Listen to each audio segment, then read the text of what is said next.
Well, it is time for Weekend Wellbeing here on the Weekend Wind Down show. I'm very pleased to welcome once again Karen Ferguson from the Maven Club. Hi, Karen. How are you? Hi Nathan, how are you doing today?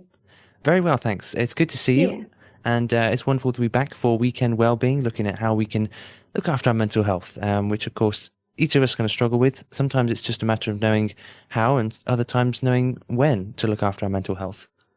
absolutely. Yeah, and you asked how I was doing, and I'd say actually, I always really enjoy this point in the week because it does sort of whatever's been going on, it just helps you to refocus and to remember that this is really important. Most of the things that we end up stressing about and struggling over, they're just not good for us, are they? So to No. come back and just sort of get a fresh perspective and a focus, it always brings a smile to my face that we're going to have these chats each week. Yes, and I really enjoy them too. It's I've always been able to put into practice some of the things you've talked about. Connecting with people, learning new skills. I haven't actually made any shortbread since we last spoke, but we've been working. I mean, I know my brother's been working on quite a few new recipes and stuff, so that's really good. Nice. And I reckon there could be a pure radio Christmas recipe book just in the making right there. You know, you've got quite a lot of time to get that one ready. yeah, yeah, plenty of notice. Now is the time to start on something like that. Yeah, fantastic. Oh, Awesome. So, great. what is our mental health focal point for today? Well, today, Nathan, I just wanted us to think a little bit about knowing your team. That might sound a bit of a strange thing to say. What do you mean team? What context? Work or football or what might it be? But it's really thinking about who is for you. And this is something that I quite often do in the Maven Club when I'm helping people, supporting people who are at quite a growth stage in their organization.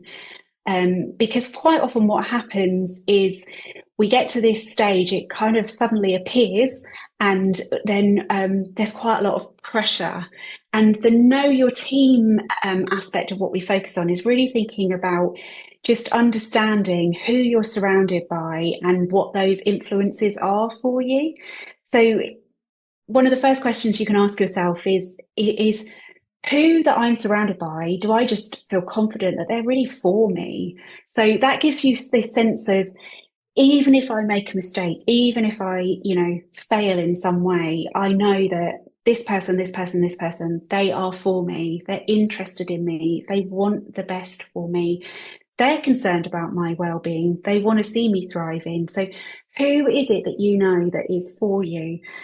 And possibly just as importantly, who is a little bit draining for you? And we don't always like to admit to ourselves that we find people a bit of a drain or difficult, but I guess one of those hints is when you've spent some time with somebody, do you sort of come away feeling energized, or do you feel like you just need to find a dark room and go into the fetal position?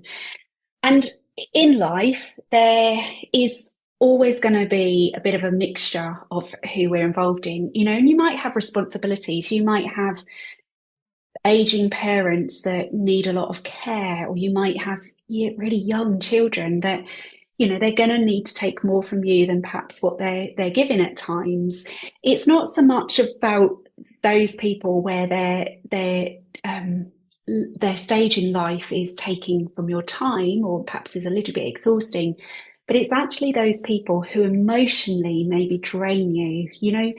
We can probably all think of one or two people that when we're around them, somehow we just then start to feel a bit flatter, or we feel like we can't get anything right, or we feel criticized or uncomfortable or anything like that. So it's thinking about who in your life is perhaps slightly negative to hang out with, that is a bit of a drainer. And it's not necessarily that we cut those people out entirely, although in some scenarios that would be appropriate, but it is about just weighing up who you need to in your team. Because we all need people that help us to feel valued, that help us to feel like, you know what, I've had a bad day, or this really difficult, challenging time is happening, but I know I'm loved. I know I'm valued. I know I'm appreciated. I know perhaps just spending time in their company, just being with them is going to make me feel a little bit better. There's that saying, I can't remember if I've already said it, excuse me if I have, but it's so good it's worth repeating if I have. But there's this saying, I can't quote who said it, so I don't want to misquote, but it's make sure the room lights up when you walk in, not when you walk out. And I sort of always hear that little reminder in my voice, particularly in a professional environment. If I'm doing some training or something, I want people to feel like, excited and they're pleased to see me because they feel like they're going to leave feeling more equipped, more empowered, more encouraged, rather than, oh, they can't wait to see the back of you. So make sure the room lights up when you walk in, not when you walk out. But it is that sense of, for you, who are the drainers? Who when they walk in the room, oh, your lights go out a little bit. When they walk out, you're like, oh, phew. And it's not about naming and shaming. It's just about that reflection of knowing who drains, who helps you to flourish and thrive, who helps you to feel valued. So I think it's an important thing to stop and think about so that you can address the balance of those that are influencing you negatively and positively, and to focus on who might be in your dream team. What would be your dream team of people that when life is great and when life is not so great, you go to because there's something about being in their company that is good for you.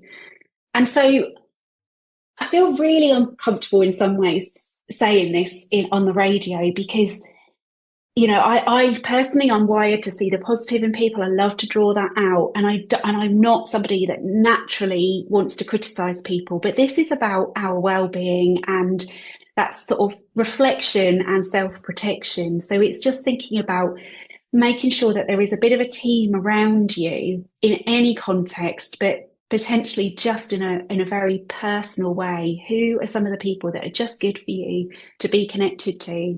That even if you can't see them face to face, a 5 minute chat with them or a message is going to make a difference for you. So who would be in your dream team so that you can make sure you're looking after yourself by dipping into times with those people that are just good for you? So my challenge for this weekend is for you to write a little list. Be careful where you write it and who sees it, just in case you're offending anyone in close distance. Maybe find a fire that you can chuck it into straight away after. But maybe write a list of who would be in your dream team, and then just a bit of an awareness list of some of the drainers that you just need to manage your time. And perhaps sometimes when you connect with them, depending on what's going on and how you're feeling. And then I want to ask you to think about this weekend, how can you connect with just someone from that dream team, even if it's just a quick message?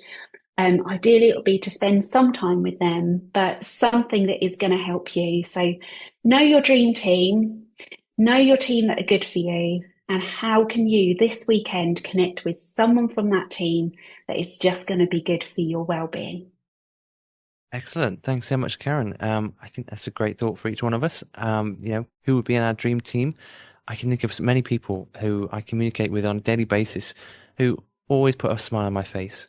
And for some, it's a different kind of support. For some, it's a lot more very encouraging. For others, it's a lot more energizing. But Mhm. there are lots of different people who really do make me feel better about myself and what I'm doing, and to whom I know I can go if I'm feeling a bit low, you know? Yeah. And you're absolutely right. There are going to be people in our lives, some of whom we have to see. Maybe we work with them. Others we can choose to see or not. But there are going to be Mhm. people who, yeah, some who drain us, some who really inspire us, and that is such a good challenge for us to look after our mental well-being.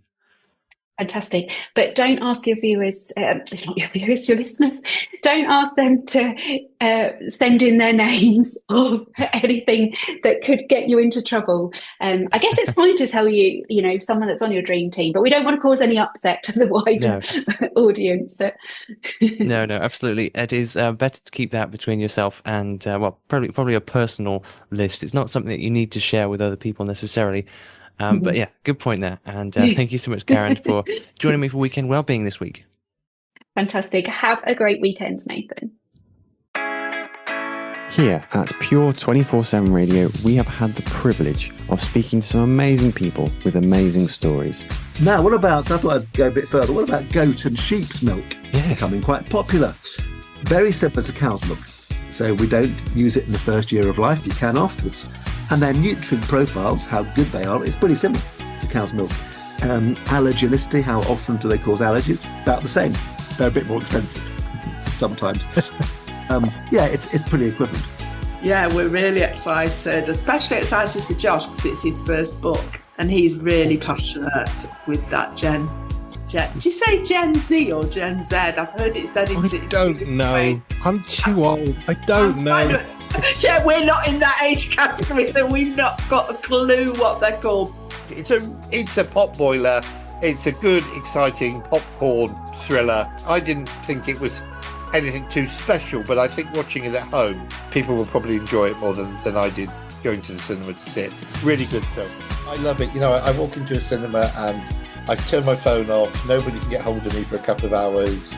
I'm in a completely other world. But every single time I go to the cinema, and for me, it's like going to Oz. You know, it's like going to another world and escaping and relaxing, and I thoroughly enjoy it. If you have missed any of these interviews or would like to hear them again, you can. Simply head over to our catch-up section at www.pure247radio.org. That's www.pure247radio.org.